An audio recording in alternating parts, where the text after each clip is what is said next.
Kaka, siamini macho yangu. Kaka, subiri kwanza. Kwani wewe ni nani? Kaka, mimi Chogo. Chogo yupi? Kaka, mbona kama sikuelewi? Mimi mdogo wako Chogo, umetokea Kigoma. Samahani brother. Sina ndugu ambaye anakaa Kigoma. Kaka! Kaka! Hivyo ndivyo ilivyo.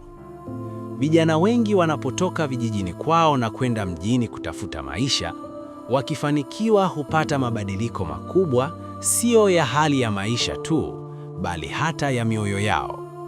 Wengi husahau walikotoka, husahau waliowalea, na husahau damu inayowaunganisha na familia zao.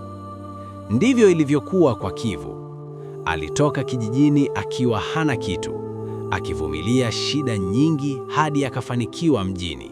Lakini siku alipokutana na ndugu yake, hakukuwa na furaha wala kumbatio la ndugu. Badala yake, alijawa na aibu na majivuno. Alimkana ndugu yake kana kwamba hawakuwahi kula sahani moja wala kulala chini ya paa moja. Tendo hilo liliuma sana. Lilichoma moyo kuliko njaa au umasikini. Kwa sababu kukataliwa na ndugu yako mwenyewe ni maumivu yasiyo na kipimo.